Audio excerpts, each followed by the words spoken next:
شادی سے پہلے لڑکی اپنے باپ سے کہتی ہے پاپا میں کسی کی غلامی نہیں کر سکتی۔ باپ جواب دیتا ہے میری بیٹی کوئی کسی کی غلامی نہیں کرتا، سب اپنے اپنے حصے کا کام کرتے ہیں، جو کام عورتوں کے ہیں وہ عورتیں کرتی ہیں اور جو کام مردوں کے ہیں وہ مرد کرتے ہیں، اور یوں ہی مل جل کر گزارا ہوتا ہے۔ شادی کے بعد وہی لڑکی اپنے شوہر سے کہتی ہے میں کھانا گرم نہیں کروں گی۔ یہ سن کر شوہر کہتا ہے تو پھر تم اپنے باپ کے گھر واپس چلی جاؤ کہ میں تمہاری ضروریات پورا کرنے کے لیے صبح سے شام تک محنت کرتا رہوں اور تم میرا کوئی کام نہ کرو، تو پھر ٹھیک ہے، مجھے بھی تمہاری ضرورت نہیں۔ طلاق کے بعد وہ لڑکی اپنے بھائی کے یہاں آ جاتی ہے، لیکن کچھ دنوں بعد بھائی اپنی اسی بہن سے کہتا ہے دیکھو میری بہن، میں اب فیملی والا ہو گیا ہوں، میری بیوی تمہیں اب مزید برداشت نہیں کر سکتی، لہذا تم اپنا کہیں اور بندوبست کر لو۔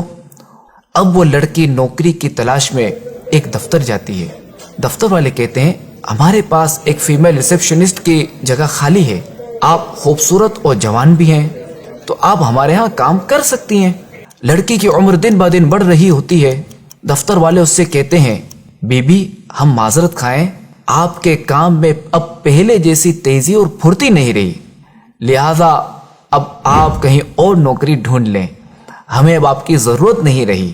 یہاں تک کہ وہ بوڑھی ہو جاتی ہے، اب ایک نئی جگہ جاتی ہے جہاں اسے کہا جاتا ہے محترمہ اب تو آپ کی اتنی عمر ہو گئی ہے کہ اب آپ کو نوکری میں کیا دوں، آپ کو تو آرام سے اپنے بچوں کی کمائی کھانی چاہیے۔ وہ عورت کہتی ہے میرے بچے نہیں ہیں، میرا کوئی نہیں ہے۔ یہ سن کر نئے دفتر والا کہتا ہے اوہ چلیں آپ کے لیے کچھ کرتا ہوں، میرا 20 لوگوں کا اسٹاف ہے، کیا آپ ان سب کے لیے کھانا پکا سکتی ہیں جس کے میں آپ کو 6000 روپے ماہانہ دوں گا۔ یہ سن کر وہ عورت کہتی ہے صرف 6000؟ تو نیو دفتر والا جواب دیتا ہے کہ میں جانتا ہوں کہ ان 6000 میں آپ کی ضرورت پوری نہیں ہوگی، مگر کیا کروں میں مجبور ہوں، میرے پاس اس سے زیادہ کی گنجائش بھی نہیں ہے۔ آہ، وہ عورت جو گھر کے کام کو غلامی سمجھتی تھی، اپنے شوہر کا کھانا تک گرم کرنے کو تیار نہیں تھی، اسی دفتر والے کو کہتی ہے ٹھیک ہے مجھے آپ کی یہ بات منظور ہے، اور ساتھ ساتھ اس کی آنکھوں سے آنسو بہ رہے ہوتے ہیں اور وہ یہ سوچ رہی ہوتی ہے کاش جوانی میں ہی کھانا گرم کر دیتی اور ابو کی بات سمجھ لیتی کہ کوئی کسی کی غلامی نہیں کرتا بلکہ سب اپنے اپنے حصے کا کام کرتے ہیں۔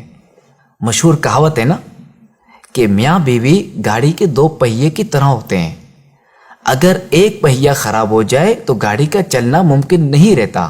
تو شادی ایک مضبوط بندھن ہے، مگر اس قدر مضبوط بندھن انتہائی نازک ڈور سے بندھا ہوا ہے، اور یہ ڈور کسی ایک کی کوتاہی، جلد بازی اور بے وقوفی سے ٹوٹ بھی سکتی ہے۔